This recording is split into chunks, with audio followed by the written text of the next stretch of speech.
Schindler has a chance to write his name in Huddersfield Town legend. And he takes that chance!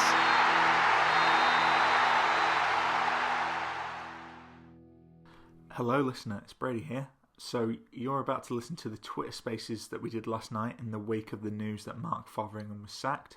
But before you do, we're going to hear from Justin Peach. So Justin is from the second tier podcast, the Championship podcast, to hear his reaction to the news. And then we'll be on with the full podcast, the Twitter space that we did last night. So enjoy it. Hey Justin, thanks for joining us. So what do you make of the decision to sack Mark Fotheringham?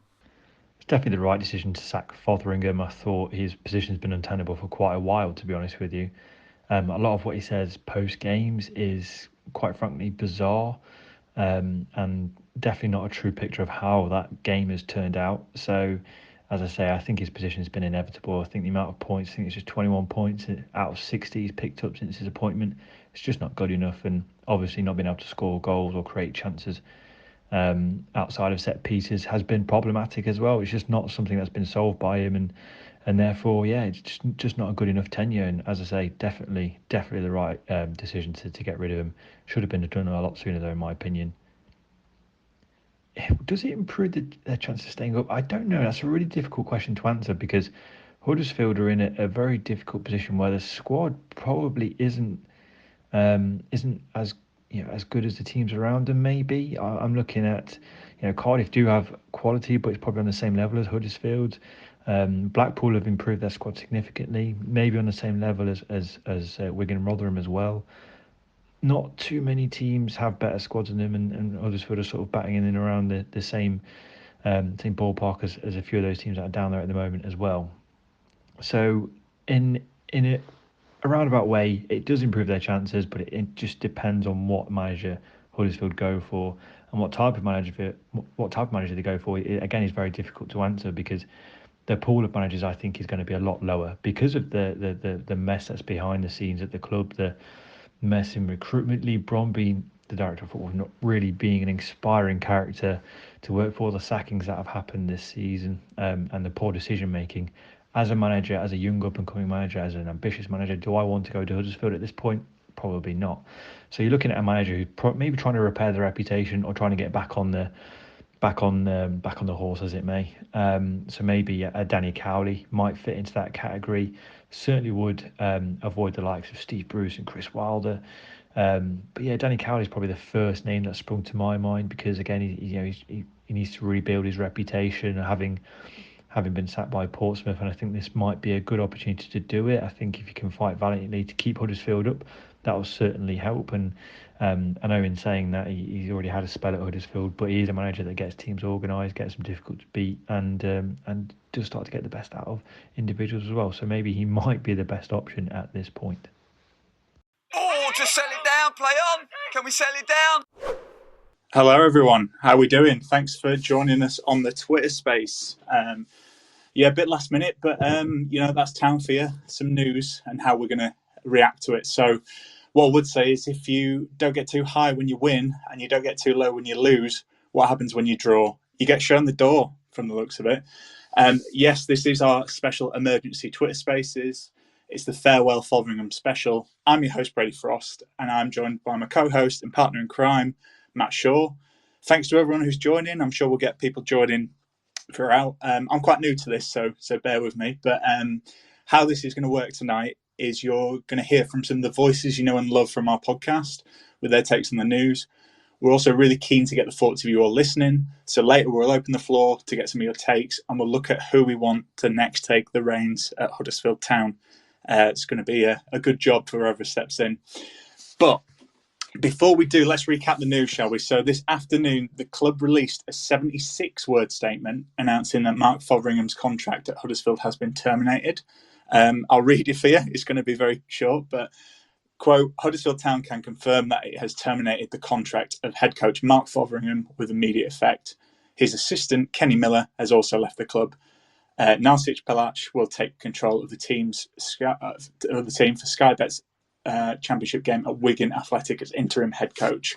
So the Scotsman is gone after 4 months in charge. He becomes Town's second shortest serving manager, lasting just 133 days at the helm, behind Danny Schofield, who lasted 69 days at the start of the season. So two of the shortest reigning managers this season, which probably gives you an idea. Fotheringham took just 21 points in 20 league matches, with the Terriers scoring 25 goals in that time, and just the 5 wins under Big Fov. So what I'm going to do is I'm going to shut up for a bit. I'm going to pass over to my colleagues. Matt, I'll come to you first. He's got Brady, yeah. Can you hear me, mate? I can. Excellent. Yes, good evening. Ding dong, the bagpipe's gone. Called thus as he's full of hot air and makes everyone cringe when he makes a sound. So Huddersfield Town this afternoon provided clarity on their manager situation, and Land of My Fathers and Kenny Miller are out. Fotheringham, an unpopular manager, you could say, Brady, never really gave Town fans much of a buzz, and it was an appointment that seemed doomed from the start. But on another day, it might have worked. Who knows? The board promised intensity in their search and a new man, and that's soon. We should have the right man in the trainings. Interesting day. I think everybody felt incredibly low last night, didn't they, after the Blackpool showdown? There's a lot of pushback on Mark Fotheringham last night, but for me, he got a lot of substitutions wrong last night and a lot of naive substitutions, and I think that didn't really help his cause, really, and Blackpool, unfortunately, clawed it back. And that and Wigan are really must-win games coming up. So with 2 wins in 7, I think you look at that. One of them was a bit fortunate against Preston, and Rotherham were probably the worst side we've seen in the Championship in the last couple of years, bar ourselves. So you could probably say things weren't particularly improving. So for me, it's the right move. Who comes in now is in particular very important, because this is really the last throw of the dice. Get this wrong, and Huddersfield Town are in League One next season. So it's very, very important. What we'll do during this podcast is we'll throw things out to you guys to speak as well. We've got Jonny from the pod, Jonny Gillespie. Ian Kilroy Silk is milling around in the background, and James Whittaker as well from the pod, and Josh Phillips as well, all lining up.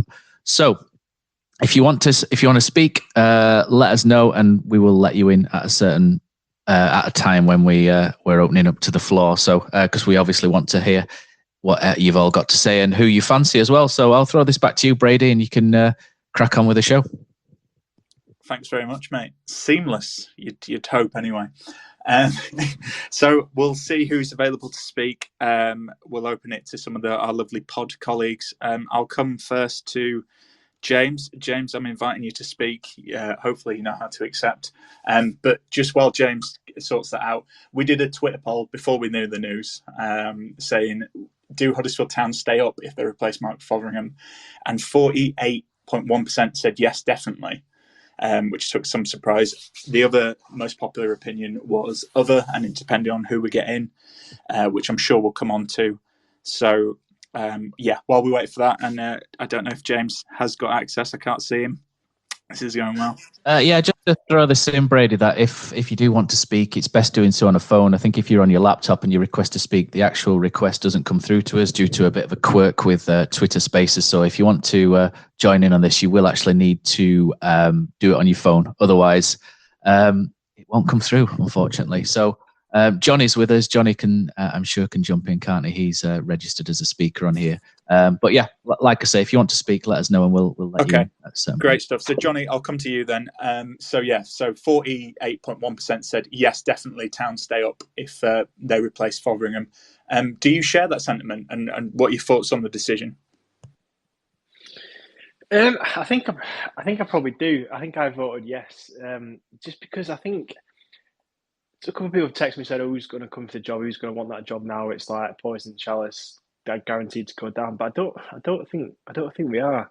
I think we've said it all the way along that the playing squad isn't fantastic, but there's enough experience in that team. There's enough quality to get where we need to be, which is just one place above where we are now. And I think if you get the right appointment in, we can do it. So I don't think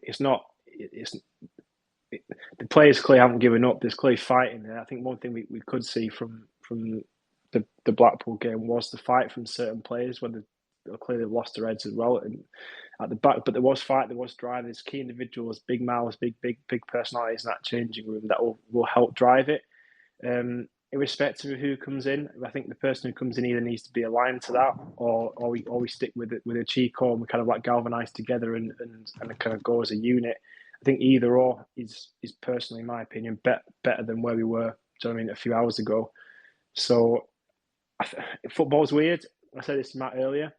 I've almost from absolute rage last night, pure anger. I know Matt didn't sleep till about 3 a.m. I wasn't far behind him. To weirdly, not together. Just to put that in. That's a good little point. But yeah, not together.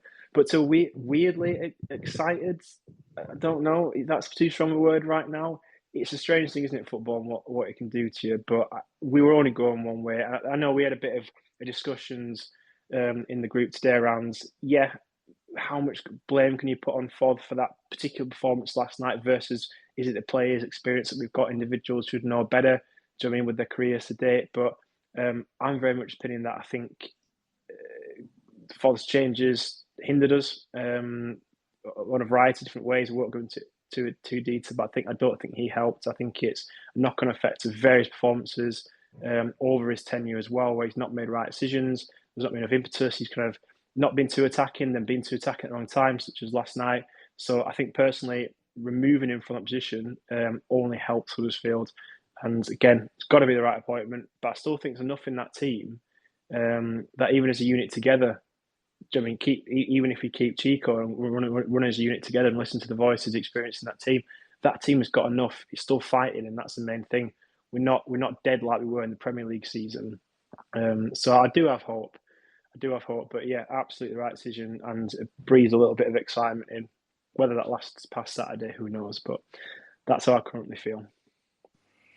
Great stuff. And Jonny, just do you think, obviously everyone's had their opinion on Fotheringham, and let's be honest, he is one of those players managers you have an opinion on, regardless if you're pro or for against.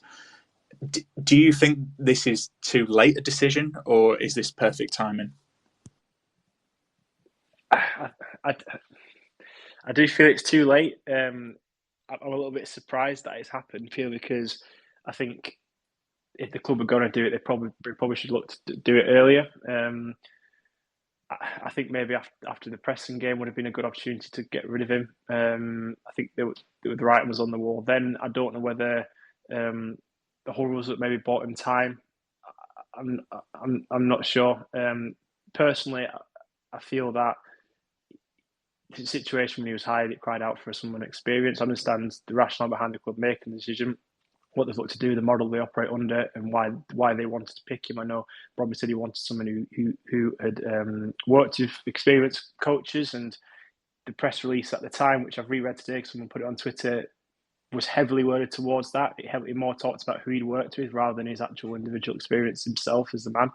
But yeah, I think it could have been a little bit too late. It's not too late, as we've got opportunities still to change it around. But had we have done a bit moved when maybe Blackpool moved and allowed someone to get the feet on the table a little bit post World Cup, when it was evident that he'd had the Marbella break and nothing had really changed, that was for me when I probably would have pulled the trigger.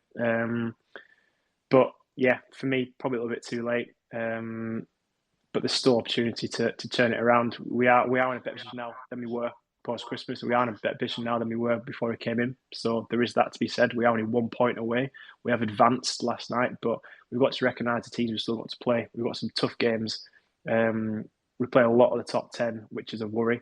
So, you couldn't have let it go another game. You really couldn't let it go another game. I feared for Saturday. I think he actually said in his press conference that Wigan will be fearing us after tonight's performance. Paraphrasing there, but it was quite close to a literal quote that Wigan will be rubbing their hands after watching last night. It was absolutely shocking. So I'm glad the club have pulled the trigger. It's a shame that the game's cost us so much to get him out the door, really.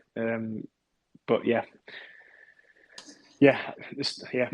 probably too late for me, I'd say.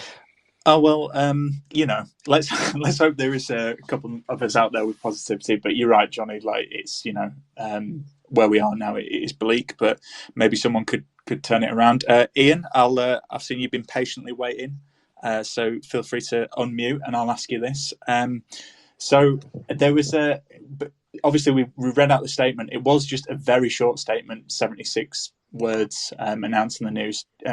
Do you think we should read anything into that? And what's your thoughts on the news today? I think you can read more into it that it took so long today to come through. I think most of us expected it either last night or really early doors this morning. And the longer the day went on, it felt like it might never come. And that is a bit of a surprise considering most of us thought the position was untenable after yesterday. It's just awful. The entire thing here, Brady, is really, really awful. I look at it a slightly different way to Jonny does, though. I don't think the squad itself is good enough. I think Fotheringham never really had a chance when he came in to get this sorted. I mean, he came in on his own. He didn't bring any of his own backroom staff in, didn't he? When he first came in, he had to piece things together like Kenny Miller later on. Not really much support came from him from Germany when he came in. So I just don't think it would have mattered who came in. I think we'd have still found ourselves in this situation. But unfortunately for Mark, he just didn't come across as likeable. So he's been given even less support from the fans, especially considering the Calcium Law stuff at the weekend with the board issues there. He's been given a position that was so impossible for anyone to succeed at, but he was definitely not the right man for it either. I think he had to go today, last night, and especially considering the 3 games we've got coming up. Our season will be over in 3 games if we've not won any of them, or if, in my opinion, we don't take 6 points out of the next 3. Because the fixture list between now and the end of the season is pretty horrific. We've had the easier games at home. We haven't managed to capitalise on them. That's more down to Schofield and in my opinion, the stuff that went on behind the scenes over the summer and the people we brought in and more importantly, people we haven't replaced. We never replaced the ACM in Senani. We never replaced Lewis O'Brien. Our fullbacks are that much worse than last season. Yet the strikers we have are also a year older, a year slower, a year more injury prone, and we haven't really brought in another option there. Fotheringham wasn't given the tools to do the job, but then he hasn't helped himself by coming across very unlikable in so many press conferences. It's just surprising again that it's taken all day. But I think the club was put in a position where they had no other option but to do it. The fans were so against him after last night's horrific, not necessarily performance, but a result in the end, that what more could they have done? I don't think it's something they wanted to do, considering that they've given him a 2.5-year contract when he first joined. But they had no other option today. He had to go. Bloody hell, lads. I thought this would cheer me up, but it's very bleak. Ollie, I'll come to you because you've also been patiently waiting. There has been a lot of criticism from the board for the decision to hire Fotheringham in the first place. Do you think they're just as much to blame for this string of poor results? Yeah, absolutely. I think the blame starts at the top, and that's where most people's pitchforks should be aimed, to be honest. I totally agree with what Ian's just said there. Fotheringham, he didn't help himself with a lot of the things that he said, and obviously the results were not great, and we're on a trajectory to get relegated. However, he wasn't given the tools to do the job. I think he came into a very difficult situation, but one that he was never equipped to cope with from the start. You know, the gamble was made to go with another inexperienced coach to try and get us out of this mess. And ultimately, that's a gamble that's going to fall on the shoulders of Lee Bromby, and we'll see what comes with his future over the next days and weeks. But it was a gamble that ultimately I don't think was ever going to succeed. Fotheringham came in, and he certainly talked the talk at first. I think he came across as quite abrasive from the start. A lot of fans were sort of wondering how he was so outspoken about his past experiences of relegation battles in the Bundesliga and stuff. And I think it quite quickly became apparent that some of the squad weren't really taking to it, and there wasn't that sharp upturn in results that you want from a new manager. And things sort of continued to go sour from there. But the whole club, and this is where I am not as overjoyed as I've seen a lot of people on Twitter about the news of his sacking. First of all, because as I said, I think it's a bloke who came in, tried to do his best, wasn't ready for the job, or has ultimately failed and has lost his job. That's how things go. But also because this is one of many things that need to change at this club for us to turn a corner and start going in the right direction. And that does start at the top. It starts for me with the ownership situation. We as supporters are all, in some way stakeholders in the club, and we have absolutely no idea what is going on at the top. There's been no clarity, there's been no communication for a while now about what the plans are moving forward, about the ownership situation, about the sales situation, a reflection on the January transfer window, anything that would make us as supporters feel more at ease. That has not been forthcoming.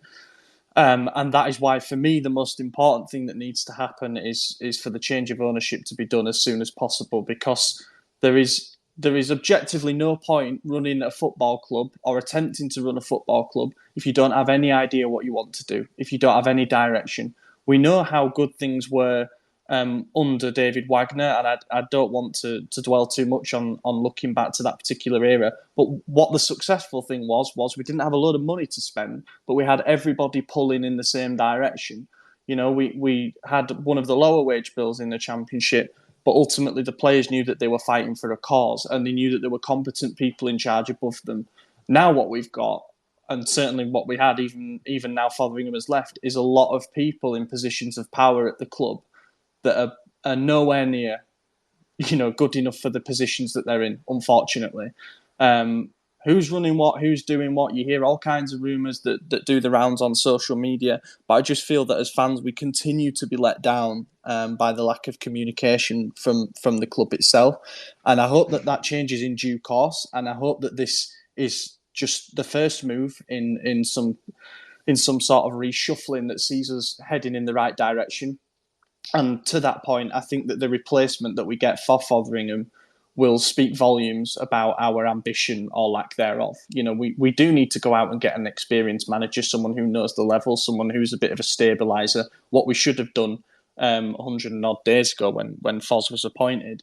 But also, I think it's equally important that with the new managerial appointment that you assume will be the first major thing to happen before a sale and stuff, that some clarity comes with that, and we know what to expect with this change in head coach, and we know what the future is at levels above that, because until then, Foz is just the fall guy, ultimately. I do think that this squad is probably roughly where it should be, to be honest. I see a lot of people saying that this is a team that should comfortably stay up. I don't necessarily agree with that. I think I looked through the squads of the teams around us earlier, and I think the two sides below us are, fair enough. And then you can throw in some arguments about Cardiff, and Stoke maybe, but this isn't a brilliant squad. At best, it should be achieving a finish somewhere in the few places above the drop zone.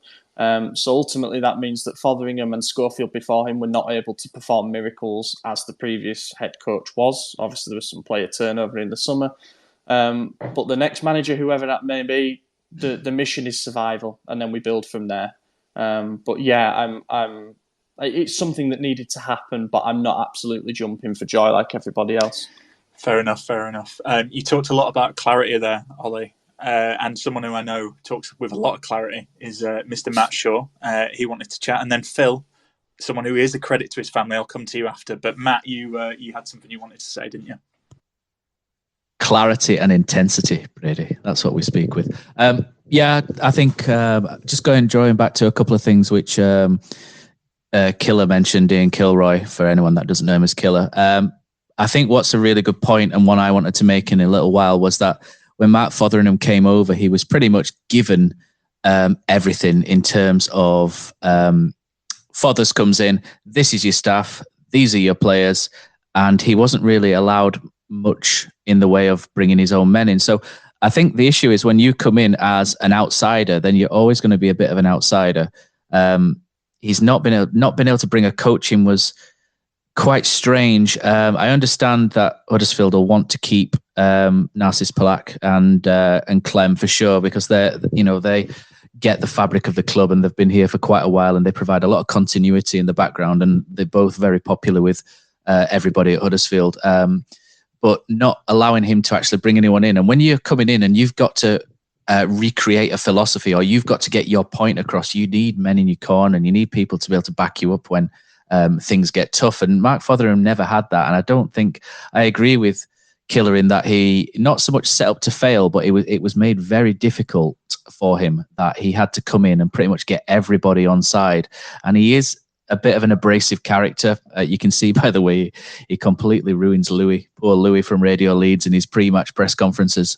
But, the club have really made 2 managerial appointments and this season, and you look at the Danny Schofield one and it was almost like an apology in the footnote of Carlos Corberán going. So that set a certain tone, and then bringing Mark Fotheringham in, but not actually allowing him to come in with anybody to get his point across really makes you question how serious the club perhaps were with him, because he's not really given the complete tools to succeed.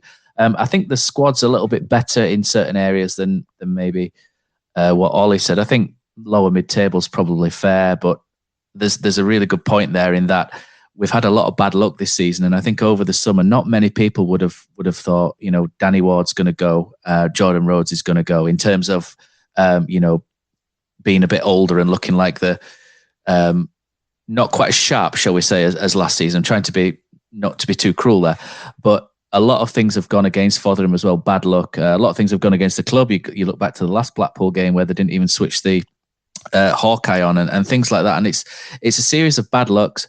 But I think the main thing from the Fotheringham appointment is that I think that the club failed to see at that time that we were in trouble, and going with another unproven punt in Mark Fotheringham, I know is the biggest thing in Germany, etc., and everybody talks about him. But it was such a risk and a punt and a roll of the dice, and I believe that the board have really sort of failed to see the trouble that Huddersfield were in at that time. And Mark Fotheringham should really have never been a man for that moment, and it should have been a far more experienced manager than him. So I will stop talking now and turn that back over, Brady. And I believe we're going to bring in a man who actually knows something about football, aren't we? And something about eating. Yep, that's me. And then we'll chat to Phil after that. Phil, are you having anything for tea? What are you having? And then what do you think of the news? Oh, mate, I had it ages ago. I had my own tea, and then I finished off with a little lad super noodles as well. Oh, I love that. You're like a hobbit, Phil. You have you have meals every 2 hours. Listen, I'm a growing lad. You know what I mean? So it's got to go down. Never growing. We saw you in goal. Come on. yeah, exactly. Yeah, not growing that way. Anyway, Phil, what are you thinking about the news then? It's just strange. It's just a strange situation. I'm listening to a lot of people there. They're talking a hell of a lot of sense, but there's so many different ways you can look at this situation. And we've all got groups that we chat on, haven't we, in WhatsApp groups, etc. And people have their own opinions. I've mentioned before, social media is a devilish place. Sometimes it makes sense, sometimes it doesn't. And there's been so much negativity. When you're in a relegation battle, and like I say, the players are feeling it 100%. So there's no getting away from that. Saturday, when things weren't going right, and the fans, if there's a misplaced pass, we're getting on top of them. You can just feel that kind of anger and frustration around the ground, and you could sense something was on its way. Yesterday's game, I sat at home and watched it, and I was quite happy with how it was going. I know it wasn't perfect, but we showed a lot of fight, a lot of resilience. And when you break it down, there were two simple errors from players who shouldn't be making those errors. And we don't need to highlight who they are. They'll look back at the game and they'll hold their hands up. But initially, it's down to the manager, isn't it? The players are responsible on the field, and we forget to look at that sometimes on occasions. But he's fallen to the sword, and I do feel sorry for him, to be honest. It was the wrong appointment. We all know that. It should have been somebody with experience for a club like us. That appointment was wrong, in my opinion, and we've suffered ever since. And the poor fella, he's new to coaching, to managing, etc. He's trying to find his own way through interviews, especially some of the interviews, and it's comedic at times. But he's trying to find his own way too. We're making judgments and assessments on a person that we don't know just because of these interviews. Then also because of his style of play, because he's trying to get through to a new group of players what he wants. We have no idea what's going on behind the scenes in terms of what their relationship's like with this man. So we've got all these things in our heads, but my biggest thing is this. We now need a new manager. So we're at a point in a season where we're massively in the mix. You know, there's so many teams in and around us, and when we have this negativity, we lose a couple of games, that's it, game over. We're not. We're still in the mix because the teams around us are shocking as well. It's a really poor league at that bottom half. So we're still in the mix, and if we'd have kept him, maybe, was he just turning a corner maybe a little bit? I don't know. I have no idea, and I'm no expert in terms of hiring and sacking managers. But whatever they do next, it's got to be the right thing, because there's only one way we're going if we don't, and that's down. And whether that's a good thing for us or not, I don't know. But like I say, there's a lot of anger around the ground at the moment. You can feel it. You can feel it in the stands, etc. And it needs resolving, doesn't it? It really does. That's a good point. I mean, you're spot on there, Phil. I mean, I've not really talked about my opinion, but surprise, I think it was time to go. You make a really good point about the person, and I think, we saw it a couple of weeks ago when Mark Hudson got sacked from Cardiff and he posted the video. There is a person behind it. I think it's just, we do have to remember that. And to be honest, I'm with some of the other people who've spoken today. For me, this is more kind of on the board. Danny Schofield. Yeah, Carlos left us in there. You're talking about the person, but it's a cutthroat game. It is one of the reasons why I didn't want to stay in football, because it's sometimes it's not what you know, it's who you know. If things don't quite go right, you could be off, and you don't know where you are from 1 minute to the next. So it's a cutthroat game, and unfortunately, like you say, it's. We can feel for the person, but end of the day, it's a club, it's our club, and we want the right person there. We want the right things to happen. But like you say, it's what I was trying to say in terms of him was the fact that he's new to the game. I'm sure he's trying to do his best.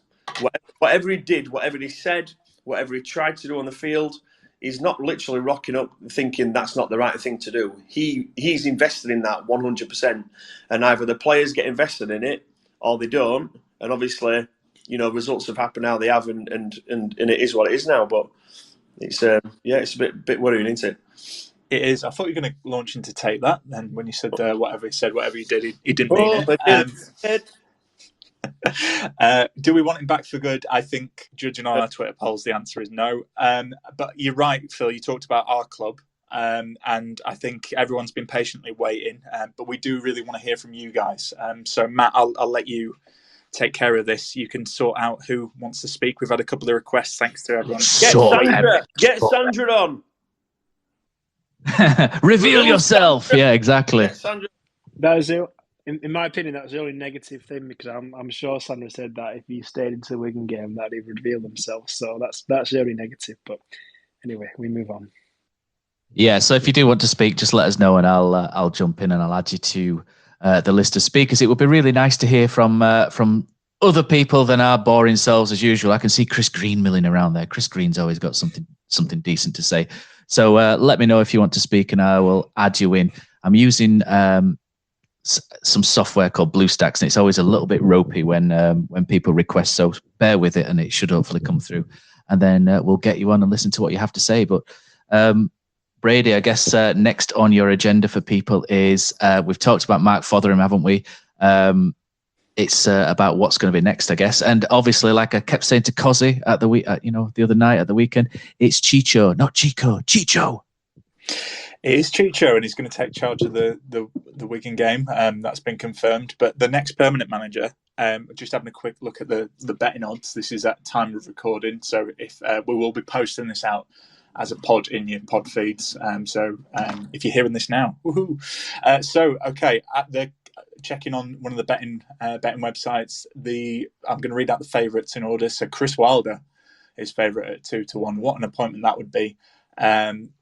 The second choice, also at 2-1, is Neil Warnock. If we can get him to stop doing his tours, I mean, he is the relegation specialist. He comes in and does his job. Chicho is third favourite at 4-1. Then you've got the Wigan manager, ex-Wigan manager, Liam Richardson at 10-1. Anthony Barry. Lives locally. He's available. Does that sound like town?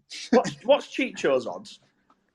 4-1. It's 6-4 now. It was 6. So that's something. So we're all crying out for an experienced manager, someone who's going to come in and turn it around, someone who knows it, etc. And then we're 4-1.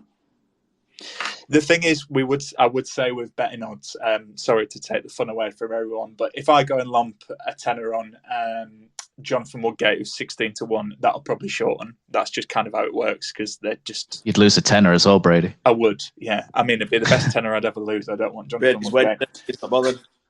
Do you know an interesting name in here? Tony Pulis. Again, this just shows it. He's retired, so it kind of gives you an idea with the betting odds. But the name that's interested me was Danny Cowley, 16-1. To play devil's advocate, he's done a job. He's rescued Town from relegation before. Is it a temporary deal? Could it work? I don't know. Maybe that's for everyone to work Some out. bridges burnt, I think, unfortunately. But he knows the place. He knows some of the players. He knows the fans, Brady. He knows what it takes to get Huddersfield out.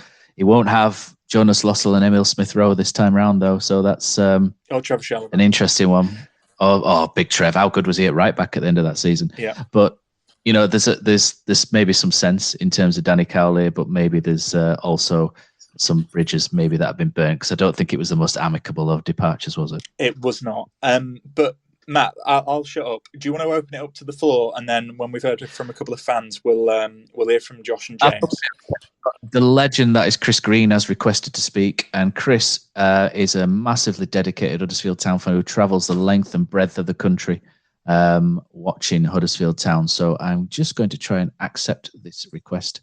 There you go, Chris. You've been invited in. So when that finally manages to sort itself out, we can get Chris in for a good chat. Hang on a second. Another good one would be Darren Wooler. He's a massive Town fan. I'm just seeing his name. Are you shithousing some of your mates? Is that what you're doing? Yeah. Darren Wooler. He likes it. He's got his Chris, common sense. Chris is with us. Chris, get fired in, mate.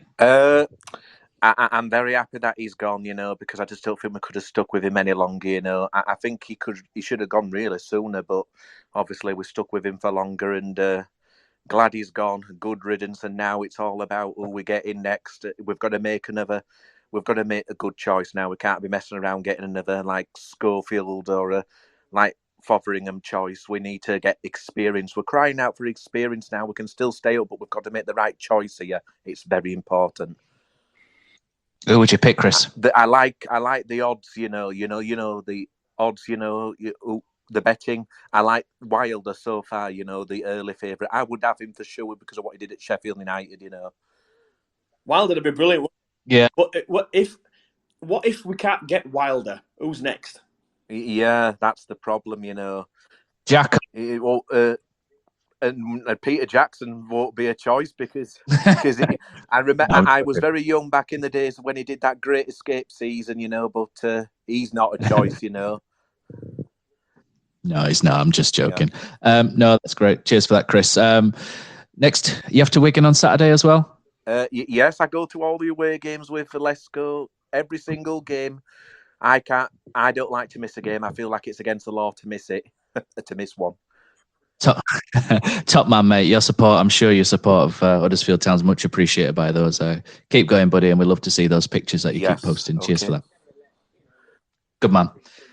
Right, Brady, we can throw this back now, can't we? So we've got a couple of others with us, haven't we, who have not spoken yet. We've got a darts specialist, haven't we, in Mr. Phillips? I think could be next. Yeah, Josh.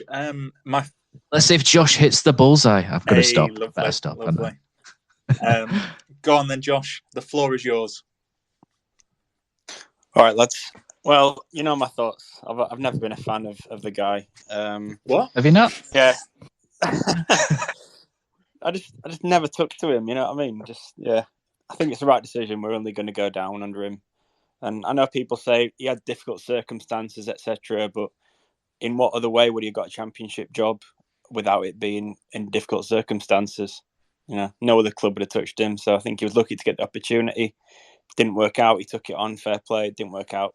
Yeah, see you later. But moving on from him, as people have said, it's got to be someone with a bit of experience. Well, quite a lot of experience actually, because we've hired 2 managers this season, both of whom it was a first job. So obviously we can't go for the hat trick, surely. I don't know about that. But interesting thing for me is that statement today was very short. There was no comments from anyone. So I wonder, is Bromby going to follow him out the door? It was well documented. He said that appointment had to be right. Obviously, it wasn't right. So does the blame lay at his door? That would be interesting to see what happens there. Will it be Dave Baldwin who makes the next appointment? I think the next couple of days will reveal that. Another thing is, whoever we do get next, I think I'll be interested to see the length of contract with the impending takeover. It's likely, you'd think, to be just a short-term deal to the end of the season, just a firefighting job. Or perhaps if it's not, then maybe that implies that, I don't know. How could they give him a long-term deal? And we don't know. We don't know who's going to be in charge. You're trying to say maybe there's some. Well, not input. I don't know. If say it's Wilder, would he really take a short-term 3-month deal? What I don't know. What would be in it for him? Say he took it on for 3 months, we went down, then that his stock's fallen. I don't see why he'd do that. So if it's Wilder, I'd be very surprised if it's a short-term deal. So I think I'm going to say if it's Wilder as well, he demands complete autonomy over the football club as well. So that would make would be back to a Danny Cowley sort of territory whereby Lee Bromby and David Webb, wasn't it, at the time, had to take a big step back to allow Danny Cowley to come in and take his autonomy over the football club. And then in the end, that fell through, didn't it? So you would be going back to a similar situation to 2019 again, wouldn't you, with Danny Cowley, with Chris Wilder, and it's about whether the club want to do that as well, isn't it, Josh? Yeah, Wilder would be someone for me that's more of a long-term appointment. Like you say, he wants full control over everything. I just can't see him taking a short-term deal unless there's something in the background that sweetens the deal for him that we don't know about. So I think we do need to look at alternatives, and it's got to be someone who. It's got to be someone who wants the job. Obviously, there's got to be something in it for them to keep us up and boost their reputation. Just going to throw a bomb out there. Joey Barton.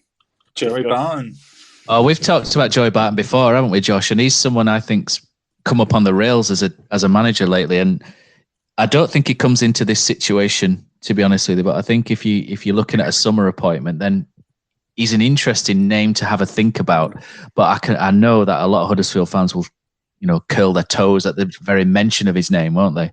So, yeah, and to be fair, that goes against the experience thing. So yeah, so probably more not. summer than now, I would imagine. Yeah. Yeah, Josh, you've just been told by robot voice Matt there. Who would you want then, Josh? Yeah, I thought that. Davros. Well, Wilder would be good.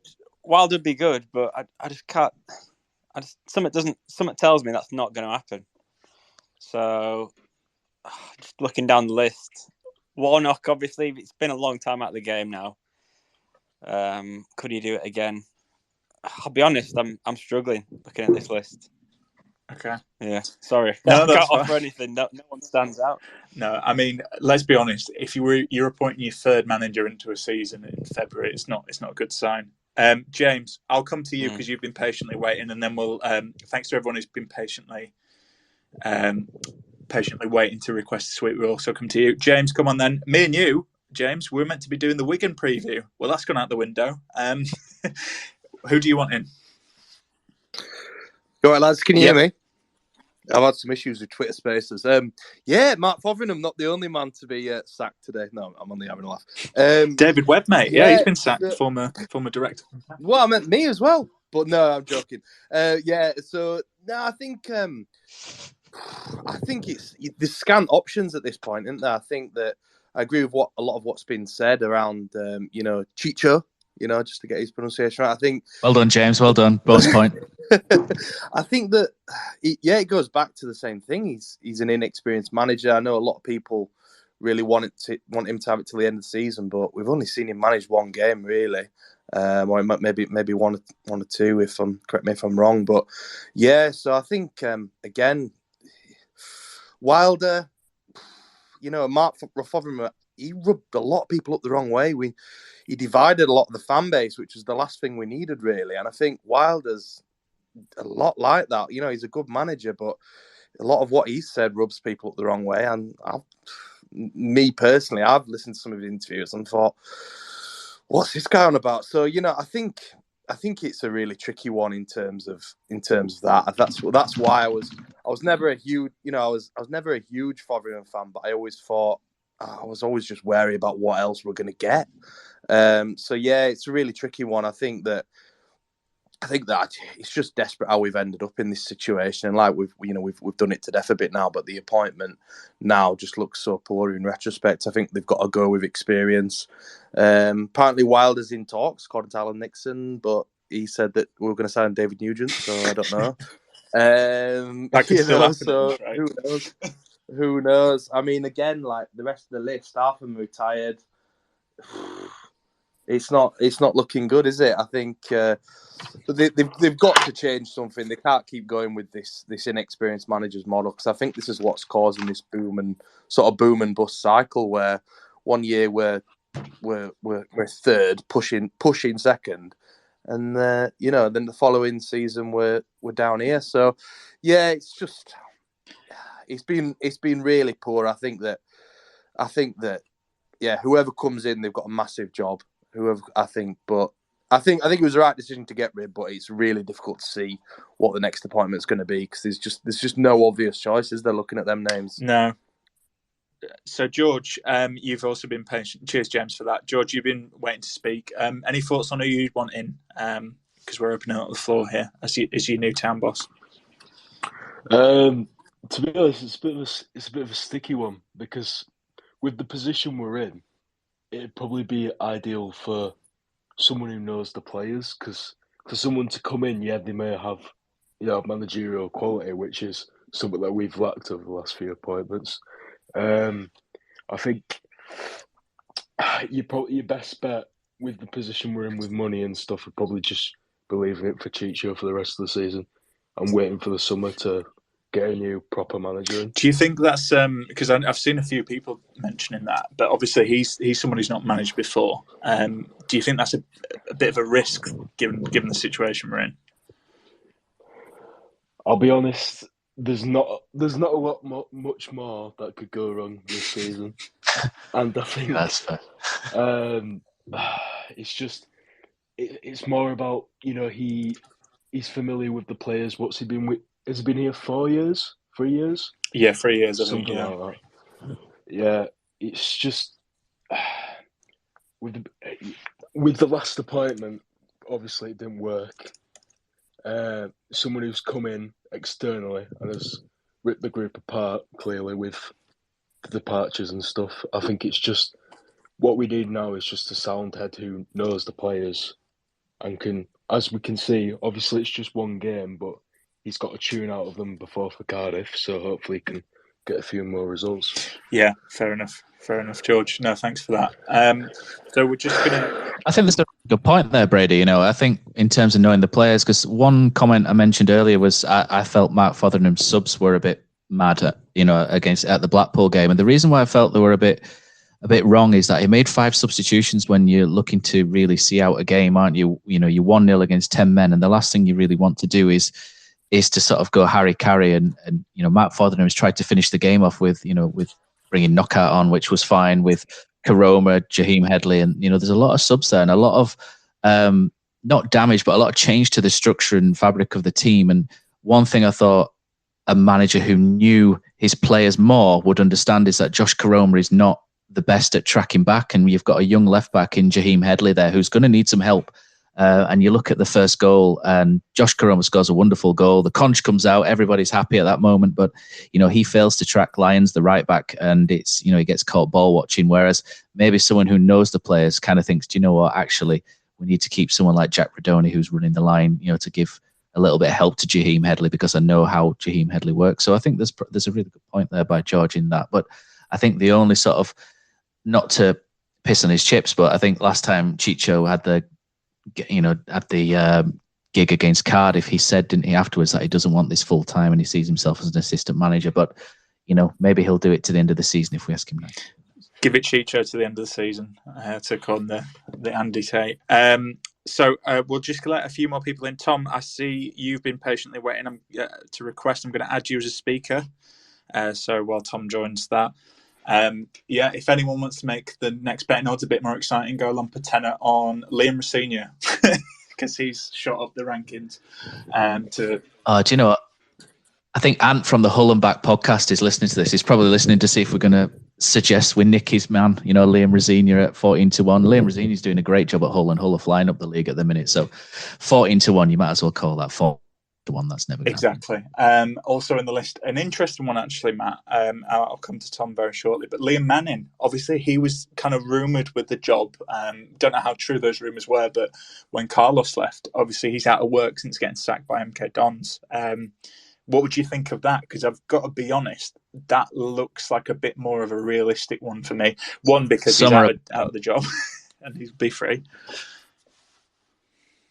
Summer appointment for me is that you can't throw an inexperienced man. I know he's had 18 months at MK and West Ham under 21s, but that's not a job for someone like Manning. Plus, everyone with the surname of Manning's a bit ropey, if you ask me. Okay, fair enough. Thanks for shooting me down there, mate. Tom, we'll come to you. You've got the floor. Who would you want in as the next Town boss?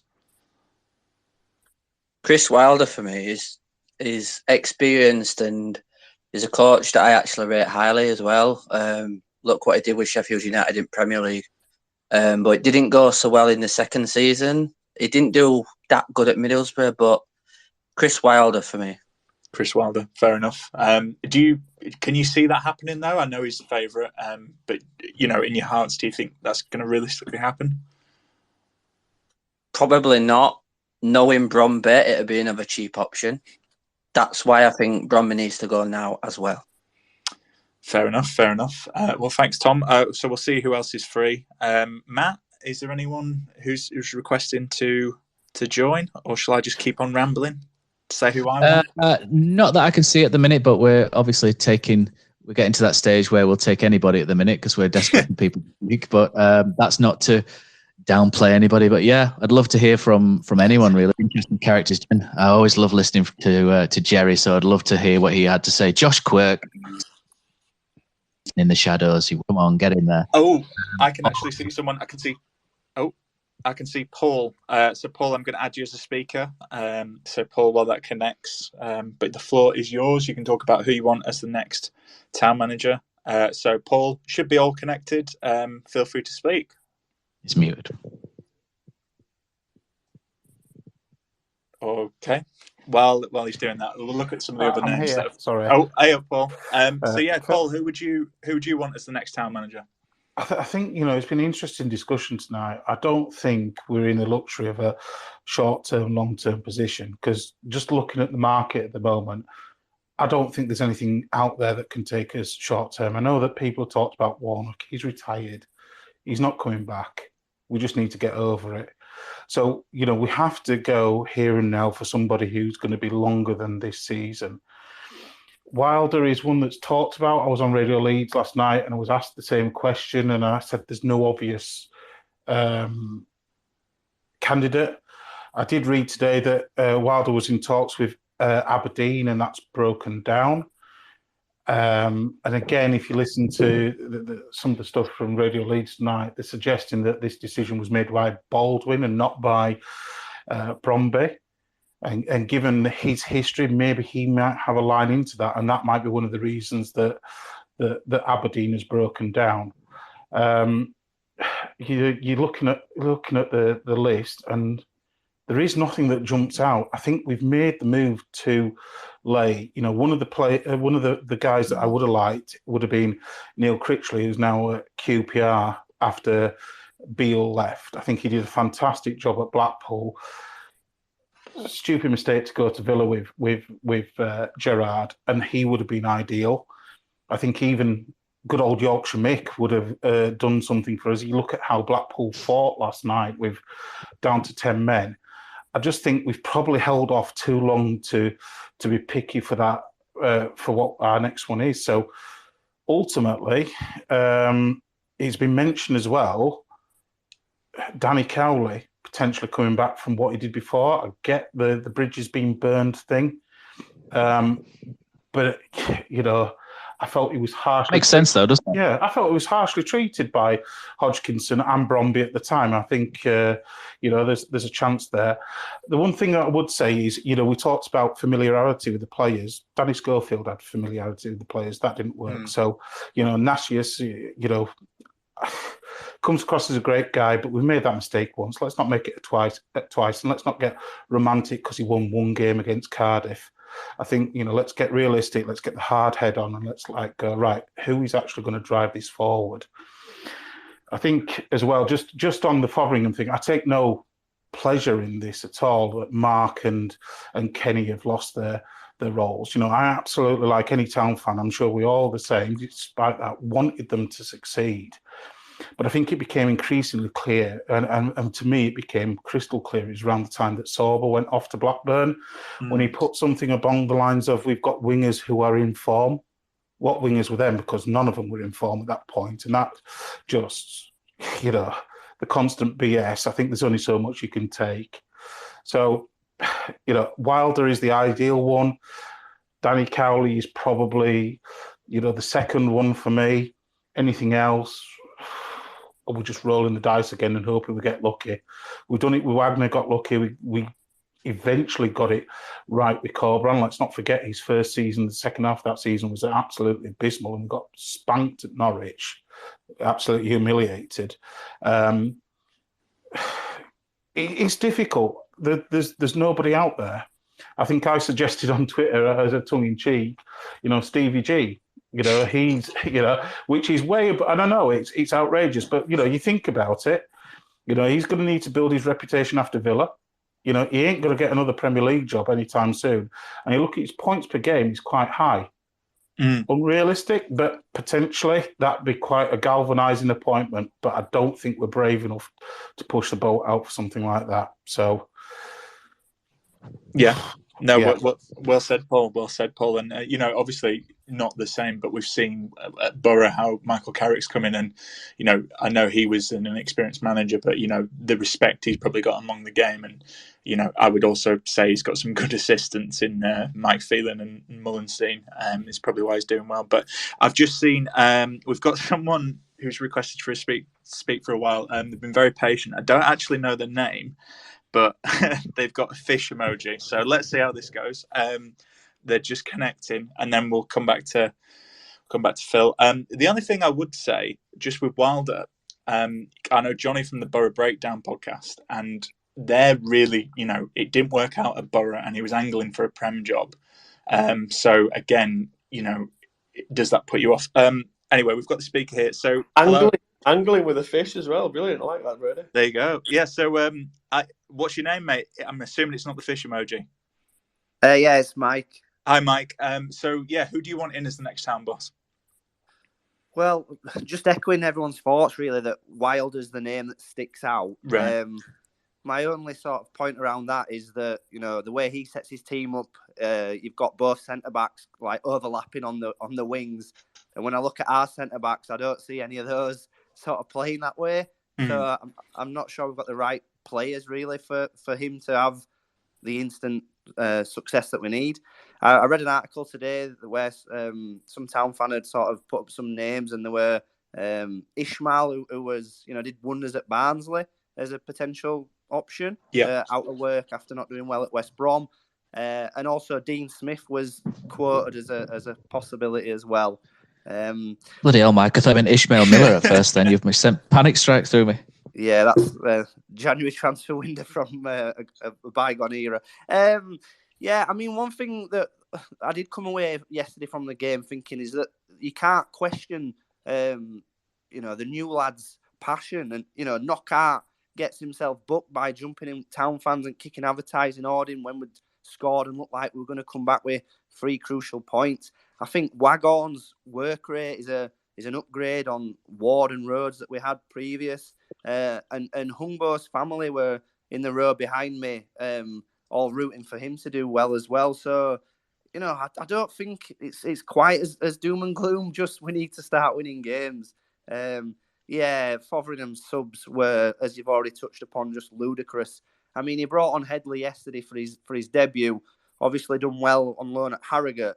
I mean, was he aware that they had Josh Bowler on the bench ready to come on? You know, one of the best wingers in the Championship last year, worth $4 million. It's a bit of a baptism of fire. And like we said, you know, you're playing a Mick. He did well, to be fair, didn't he? He did pretty well, but defensively, Bowler got into a groove, didn't he, and had him a couple of times. And yeah, he had his off edge of his seat, didn't he? I thought it was going to be a debut first touch goal with where he went forward and let off that shot that got tipped over, but then Bowler beats him to ball for second. And I know you mentioned Karoma not tracking back, but it's a give and go from Bowler that gets the crossing that Pearson knocks off. I just thought we were naive with the subs. Like, you're bringing kids on when it's a Mick McCarthy team away from home. You could see what we're coming today. Yeah, I agree. With the way I agree. It was a bit like Jesse Marsh clapping the Leeds fans on Sunday and getting dogs abuse. You know, all the players were clapped back by the Town fans last night, but when he came over, he were told in no uncertain terms to get on his way. Yeah, well said, Mike, and thanks for coming on to speak. What I'll do now is I will go to one of our. He's been on the pod. He's across the pond. He's one of our American contributors. It's Jerry Hinnon. So while Jerry connects, Jerry. I was waiting for that, Matt. So we'll go to Jerry. Jerry, you should be able to talk now.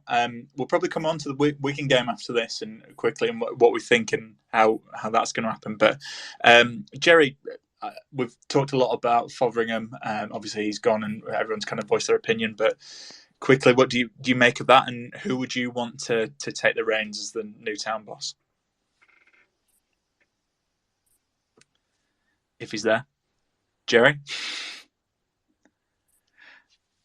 Jerry, get your mic off. A long way to shout, isn't it? From Greenbow, Alabama. Let me see if I can take his mic off for him. Go for it. I mean, Phil's doing a good job in the meantime. There we go. There we go. Hello. Yeah. Yes, Jerry. Sorry. Yes. The button that says mic is off has been pushed, and now it says mic is on. I think that probably fixed it. It seems like. So yeah, Fotheringham.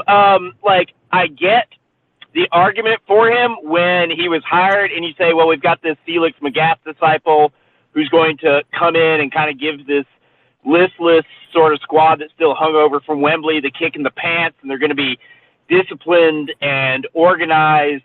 And it just strikes me as extremely ironic that he's fired after that second goal last night, which was the least disciplined, least organized goal I can ever imagine a team giving up. Just two guys, you know, basically playing head tennis from the midfield stripe all the way into the box. Town maybe have given up worse goals, but I haven't seen one that infuriated me more than that second goal last night. Like, I was just driven out of my skull by that. So, yeah, not surprised. Obviously, I don't think any of us are really surprised he went today. I would like to see, obviously, I think we would all, to some extent, like to see Chris Wilder come in. We mentioned somebody, you know, that he would like that sort of complete autonomy over the way things are being run. After the last 6 months, I think that would be a good thing. I think we've mentioned that part of the problem is that, you know, it feels like the club's being pulled in a couple of different directions, and I think that's manifested itself in a couple of ways. Matt, I think you mentioned, you know, that they hired Fotheringham, but then they're keeping Chicho on as, you know, the coach, and Fotheringham's not bringing in his own staff. You know, we seem to have one sort of plan for the transfer window in the summer, and then another one here in January, which I think the January window was horrendous, a calamity, a disaster, however you want to label it. If you are a desperately goal-shy team and you're bringing in Martin Waghorn and sending out Sorba Thomas, I am extremely confused as to what you're trying to accomplish during this transfer window. So, you know, just wanted to add, I think giving one person that kind of autonomy within the club actually sounds very appealing. I'm skeptical that Wilder would come on board in this situation, given that, you know, I think his coaching reputation is still very high, but it would be great if it happened. And past that, I don't know. I just from where I sit, I do not know what would be best if Wilder's not willing to come on. So have really enjoyed the spaces, guys. Thanks, y'all. Cheers, Jerry. Thanks for speaking. What a legend! What a legend, Phil. I'll tell you what. We'll come to you. So we'll find out who's going to be the town manager. That'll be running for a bit. You'd assume, and obviously we'll do that on the main pod and the preview pod. But Phil, obviously we go into the Wigan game. Chicho's going to be in charge. How would you kind of approach this? What do you think the best? Do you think the players will be motivated? And have a point to prove? Because sometimes you see that, or do you think it'll actually there's wider issues going on at the club that are affecting things on the pitch, and not a lot will change? Listen, I said this before. Like the confidence at the moment in that changing room, it's not going to be as high as what you'd like it to be. So close to improving that by winning 2-1 away at Blackpool, snatching that victory in the last couple of minutes. It would have made a massive difference. So you're kind of back to square one. So with obviously everything that's going on in and around the club, like I said before, the unrest from fans, whatever's going on in the boardroom, the manager now leaving, it's a difficult place, and they're going to have to step up. These experienced players within the squad, your Lees, your Hogg, your Matty Pease, all those kind of people, they're going to have to step up, and they're going to have to rally around the troops. Sometimes it can work out for the best. So sometimes you'll sit in a changing room when times are like this, and you'll have some honest discussions with each other.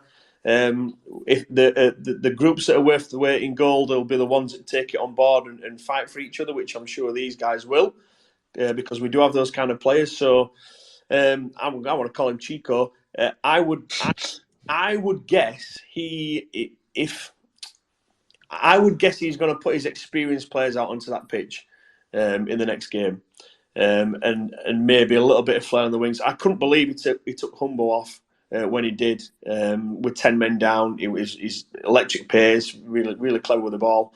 So I think he's going to play players of that ilk. I think it's going to be full of experience, and I think it needs to be. I think we're at a point now where we need to settle the ship a little bit, and I think it's the right time to do that. So I think it'll be interesting to see how he goes about that, and who's going to give him that support in terms of who to pick. Yeah. Do you think we'll win? I think we'll win. I think Chico will. He's done it against a relegation rival in Cardiff. I think we'll win against Wigan. Listen, I thought we were good enough for the win against Blackpool, to be honest. And like, I don't want to go over it. Jenny, what a great answer! It, totally took the words out of my mouth. That second goal was absolutely abysmal, and it was almost kind of like, what the hell is going on? Is that actually happening? So I think we've got enough to. I've said this all season. It's a weak league. We've got the players who can win games. It's just about getting that consistency and a little bit of confidence. That literally is all it is. And I'm hoping the things that are happening at the moment aren't going to affect the players as much as what I think they might do. But it literally is confidence and consistency. I don't think we're miles away. We obviously haven't got the starting 11 as some other teams have. But I really don't think there's much in it at all. No, and we will see. So I think we're probably going to end it there, guys. So thank you. We've had over 250 people at one point tuning in. So thanks to everyone who's joined. And sorry we couldn't go to everyone who's requested to speak. I'm sure we enjoyed doing the spaces. So I'm sure we'll do some more in the future. What I will say, I'll just give a little plug. It's going to be episode 100 of the warm-up. You may have seen my pod colleague Tom Bradshaw has joined. He'll be on it. So we've got a very, very special guest for episode 100. So look forward to that. Is it Phil Senior? It's not Phil Senior. No, it's not. Phil's already been on. Oh man, Phil's already been on. And he's already, Phil, you're welcome back on. I'll message you. Well, to be fair, you've messaged me ages ago and said, are you coming on? I said, yeah, and then you still haven't got me on. So all right. Well, I'll tell you what, we'll spend the rest of this spaces doing the detail, and we can work it out. When you're free, Phil? You're never free, are you? No, I'm never free. Yeah, well, shut up then. Okay, so we'll be back for episode 100. Matt, is there anything you want to add? Oh, actually, before I come to you, just got one more sneaking in the back door at the last minute. Then. Dylan, isn't it? Get fired in, Dylan. Although you've just unmuted. There you go. Me, to be honest, I'd take Lampard as new manager if we were looking for a new manager. The problem is what can a new manager bring to this squad?